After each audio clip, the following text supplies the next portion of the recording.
everyone. Hi there, Leslie. How are you? Hello, good afternoon at our new Ooh. starting time of 1 o'clock.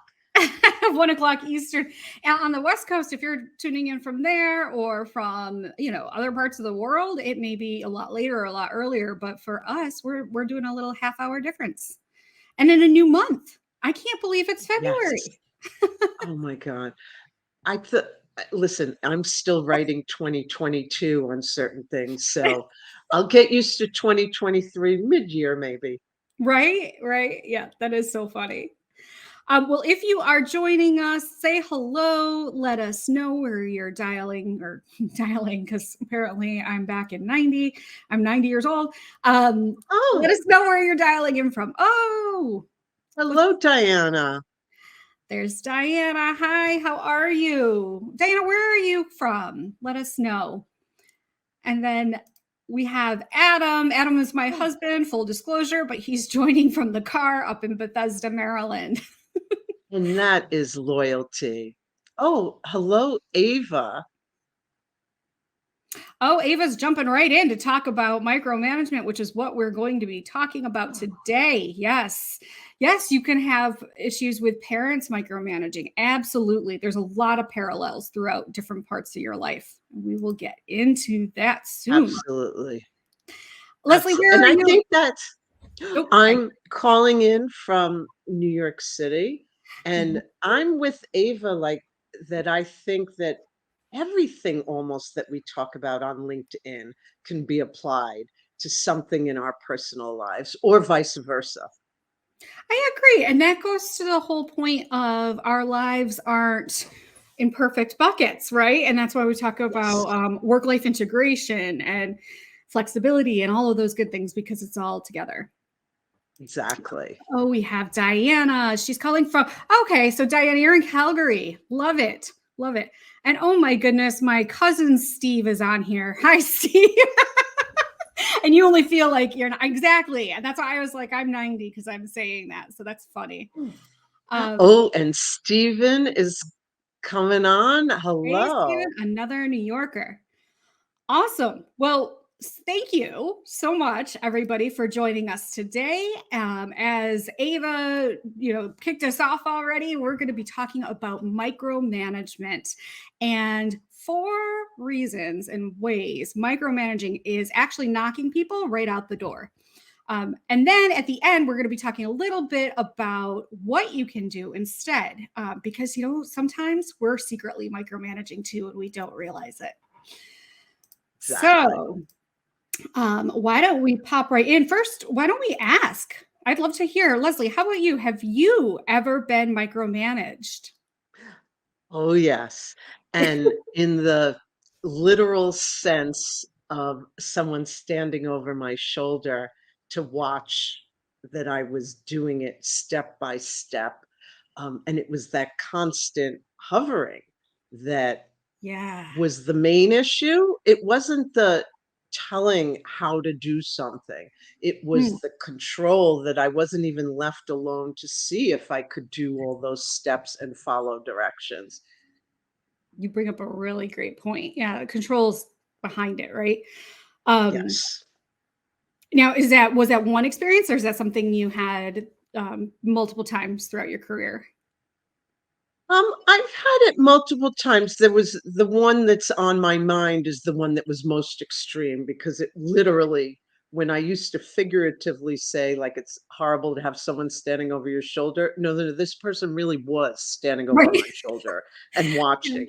So that one just stands out and kind of makes the others feel like not so much micromanaging because that Right. one was so Right. extreme.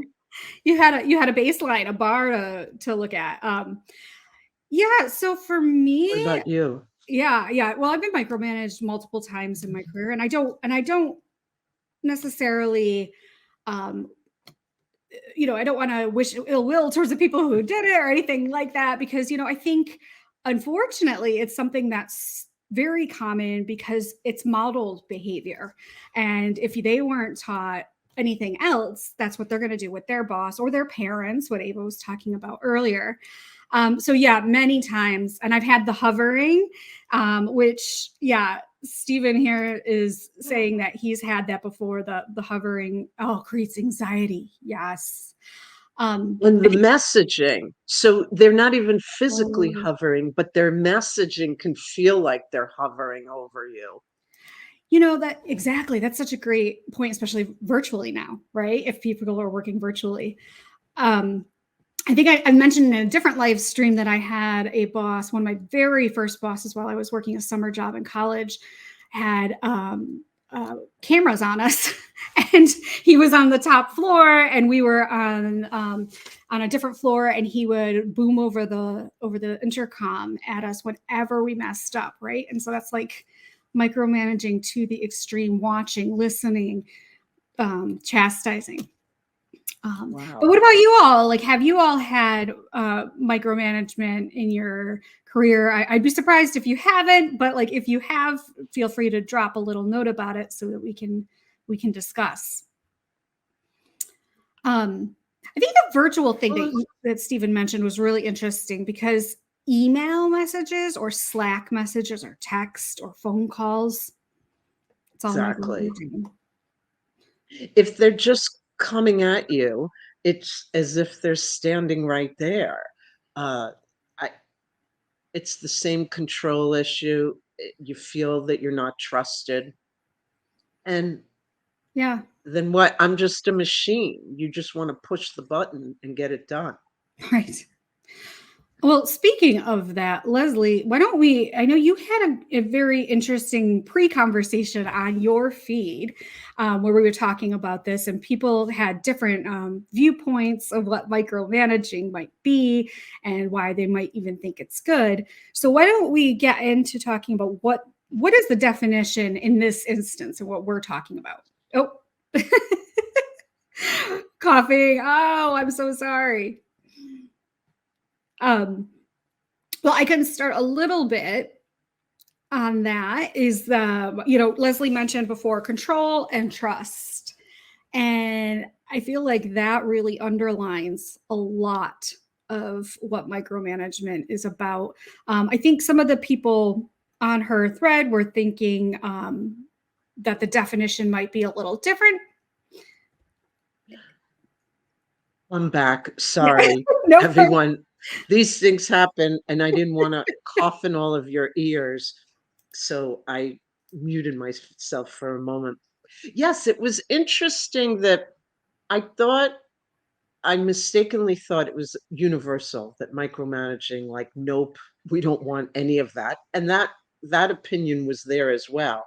But then there were some that really were focused on the issue of expectations and being clear and being exact, and that there are times when very specific instructions and steps are required, and there's not a lot of room for creativity or autonomy.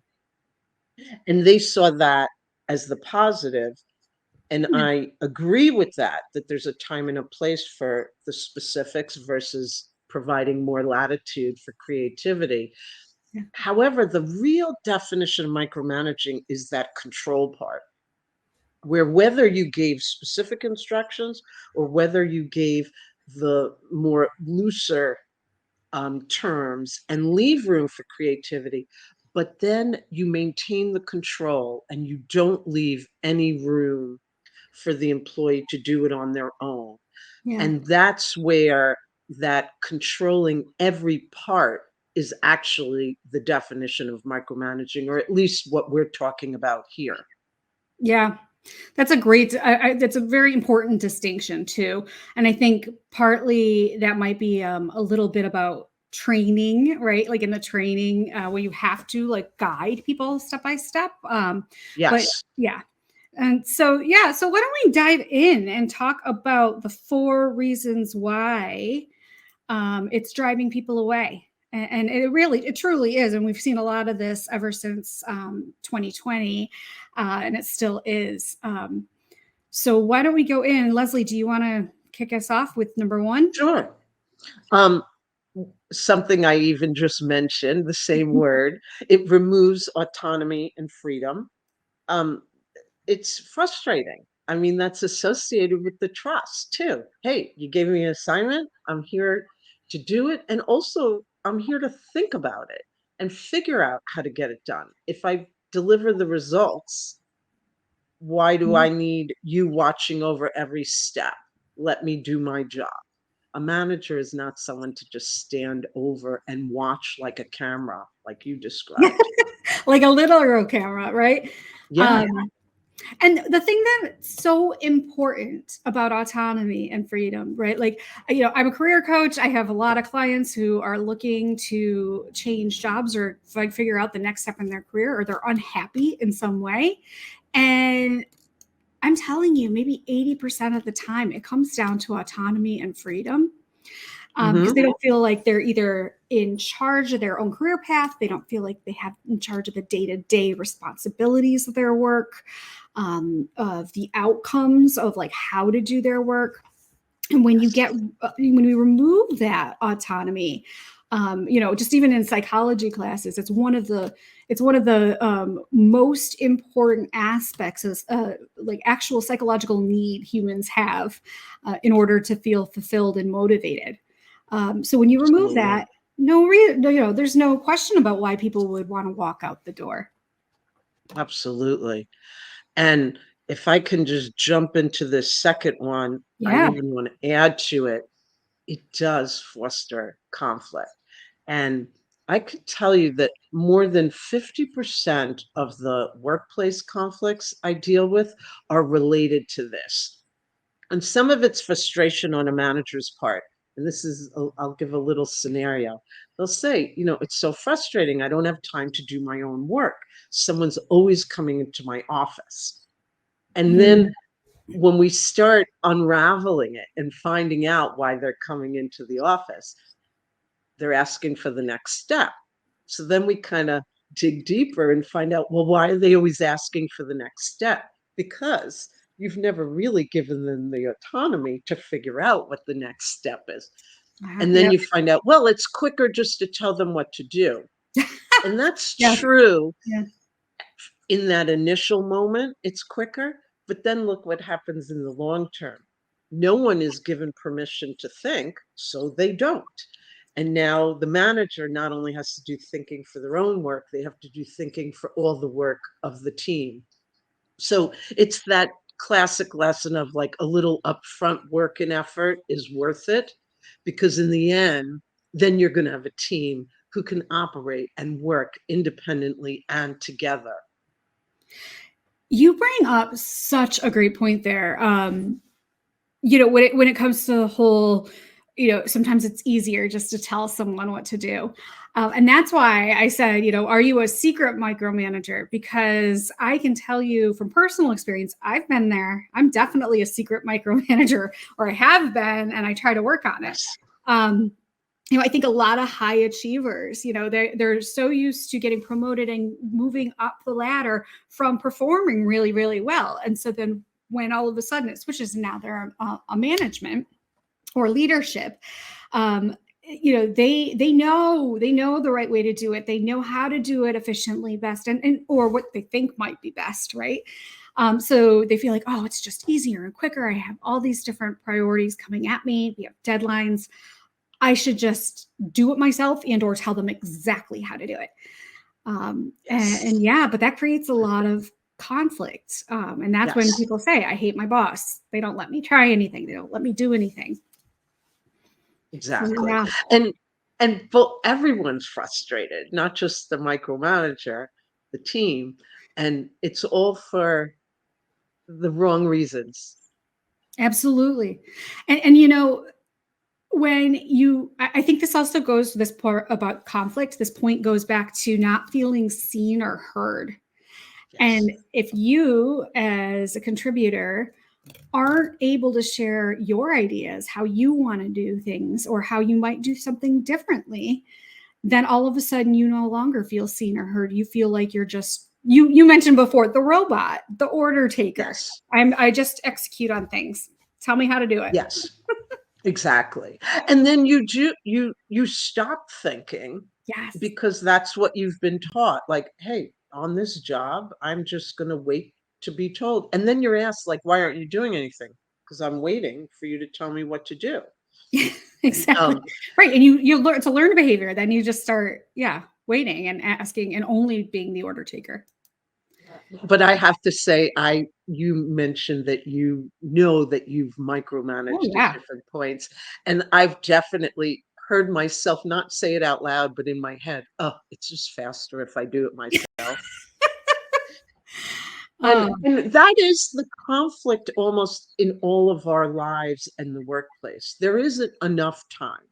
We're always fighting that clock, and we have to actually stop fighting the clock because that's what's preventing us from not only letting other people grow, but like the team work and grow together and find their own way. And some of the other things we're going to get to that it just stifles people. And yes, I'll leave it at that. absolutely. And so Diana just had a comment that goes right along with that. And we should trust in giving autonomy and freedom for those who are able, because we need to build these school skills in those who are new or junior through coaching. And we need to include this in the conversation. Absolutely. And that goes into part of, I'd say, what we say number 3 is here. And the third reason that it drives people out the door, that goes back to that, it leaves no room for dialogue.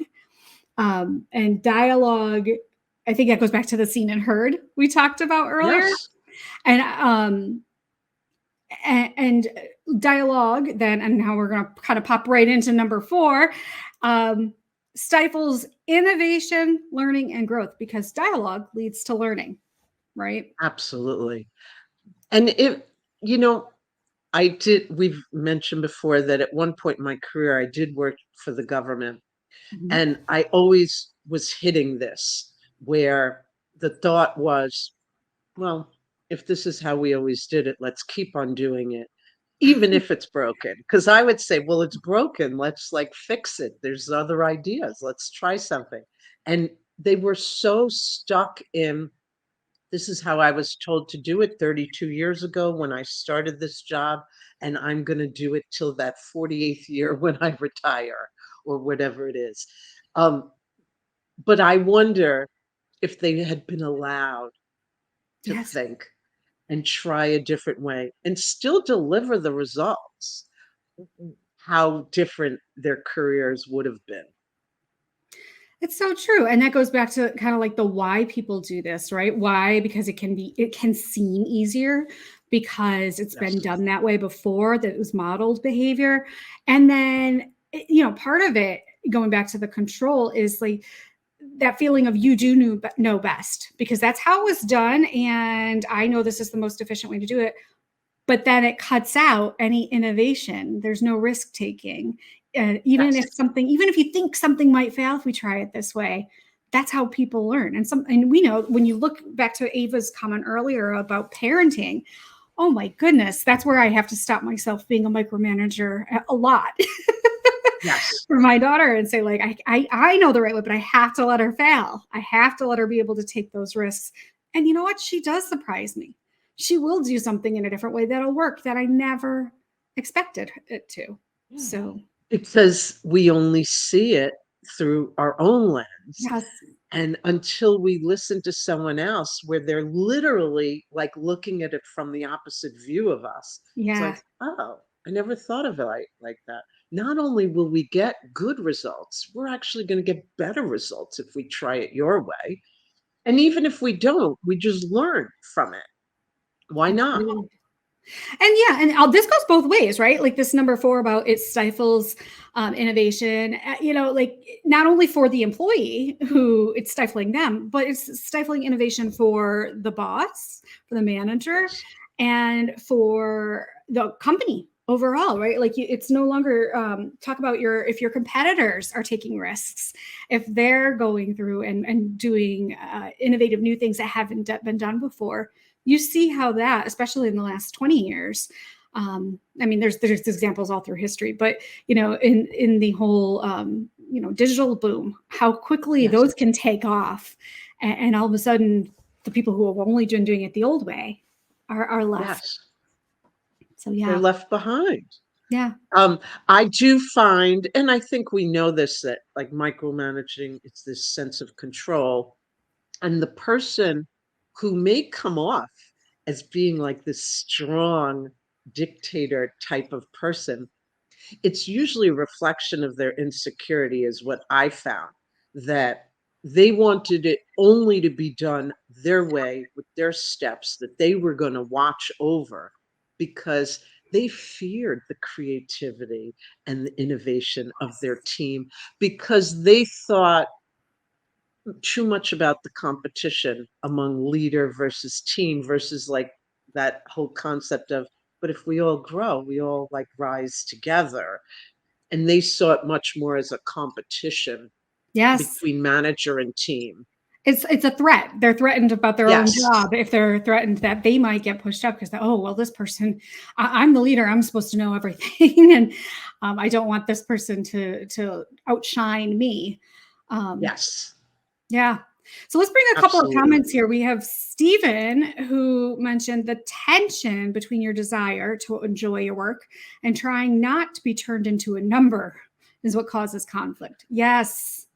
Absolutely. That's interesting. I Yes. love the way you put that, Stephen. That's very interesting. Um, And it calling it goes back human. to feeling like you're a machine. You're Yeah, not, you're a robot, right. rather than a thinking being. And that's why you were hired or the part of that workplace. Yeah, and I think that goes into the overarching culture of the workplace too, right? So by leading with some of more of a coaching mindset, which we're going to get into, it really does give you more of that. Not only fosters that autonomy, but it also helps people be more of a partnership. It's not an order taking. It's not a top down. It's a together collaboration and partnership. Um, Absolutely. Absolutely. And then Steve, we have a couple of Steves here today. Steve said sometimes employees need to be reminded that they are the new set of eyes and could have a better way of doing things. Yes. Yeah, Exactly. absolutely. And that's good I leadership. mean, the fresh set of eyes. How many we've experienced, how almost enlightening that is. Yeah. Someone walks into a meeting that missed the whole part of the conversation. They just look over and go, "Oh, did anyone think of A, B, and C?" And we're like, "Oh no, we were caught up in D the whole time." Because It's you so just get true. caught up in what you're talking about or what you're looking at, and then this other person can come along and just be like, "Ah, Absolutely. That is so true. So why don't we get into talking a little bit now about, we know the four ways, right? The four ways that micromanaging is driving your employees out the door. So what do you do instead? ah." I mean, I think I started to say, like, it's almost the opposite of what some of that situation of the conflict where the manager's wondering, how can I ever have time to do my own job if everyone's always coming into my office? Well, we need to guide people. Maybe talk much more about the expectations, the results that we need to reach, and then let creativity work and allow the room for the path to get there may look very different than you thought or very different than anyone else had done before. Mhm. But we get the results and we're going to meet expectations or perhaps even exceed expectations. I like that, So guiding. it's guidance versus telling. Yes, guidance versus directing. And yeah, I always view it too as, and of course, this is the buzzword of the last 10 years, I feel like, is coaching, right? Yes. Coaching versus directing. And that's the same thing, right? Where a coach will guide, they also will open up and ask a lot of questions. And the Yes. questions may not be because they don't have the answer. They might know or think they know, right? The best answer, but asking questions to elicit and pull out those answers and the critical thinking skills from the other person. And again, if you enter that with an open mindset instead of a fixed mindset, you never know what you're going to uncover. I mean, the best questions asked are the ones you have no idea what the answer will be. That's And those are the questions that will make people think. And they may not even have an immediate answer. And those are the ones when those are happening, you know that creativity is going to be the result. yes. I love that.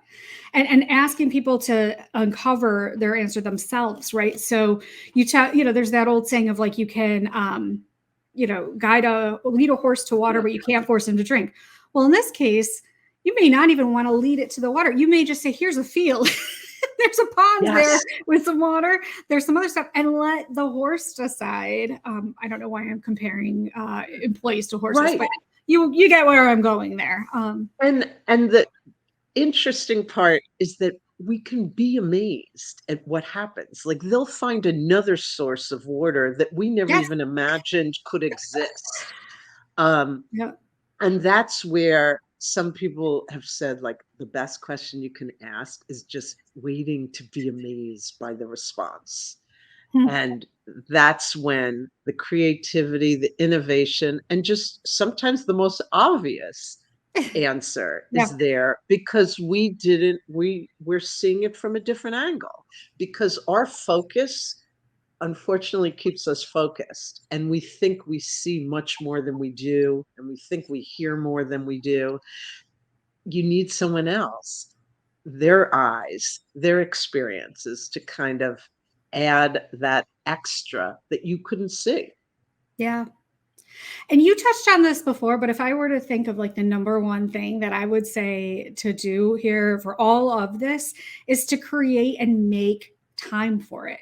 Like you have to build this in as a regular part of your practice of everyday interactions because your natural inclination is going to want to be to just do it, to just fix it, to just Yes. and Yes, because with looming deadlines, with pressure, with less people to do the same work, time yep. is of the essence, but we have to make the time and be intentional about it.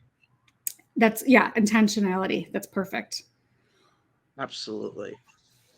Awesome. What would we'll open that up now to anyone. Does anyone else have anything to add to that? Any questions you might have for us when we're talking about the 4 ways micromanaging is driving your employees out the door and what to do about it?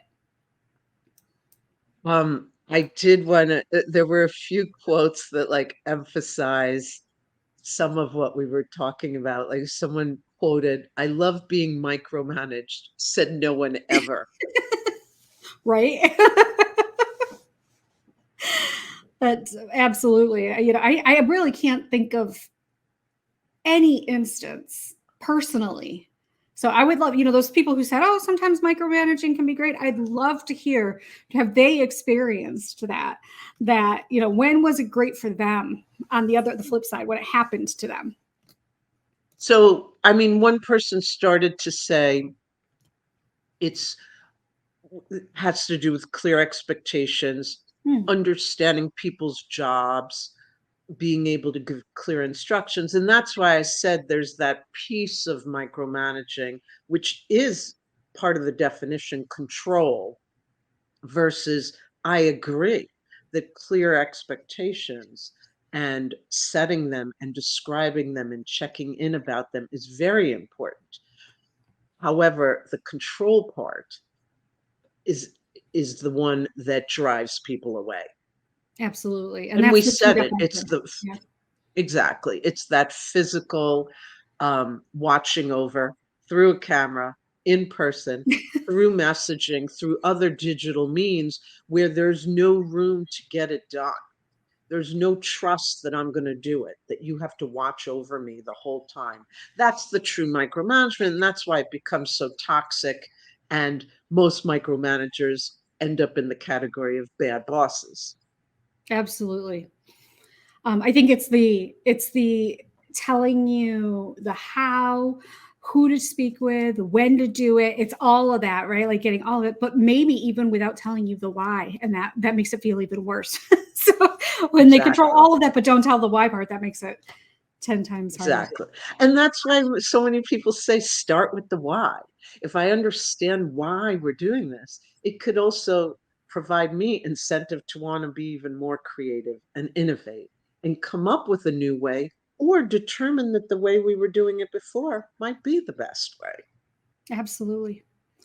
Awesome. Well, did you find, thank you all for joining us. Did you find this conversation helpful? Did you learn anything new? If you did, let us know. You can drop your favorite emoji. And as usual, we always want to connect, keep the conversation going. If we didn't get to feature your response, we will go back and we will talk and answer every single one. And afterwards, and the replay will be available for rewatching. And before we sign off, Yeah. I'll just say I'm Leslie Neidick, but as you know, the conflict strategist. I really am focused on helping all of you get unstuck from conflict. So if you want tips and strategies, send me a direct message. I love engaging in conversation and sharing what I know. And Anne? Absolutely. And I'm Ann Genduso. I am a career and leadership coach. I specialize in working with women managers, directors, and VPs, helping them increase their salary without sacrificing work-life balance and becoming better leaders. So please message me. I'd love to chat. We all love meeting new people. Thank you so much. All Thank right. you, Bye, everyone. everyone.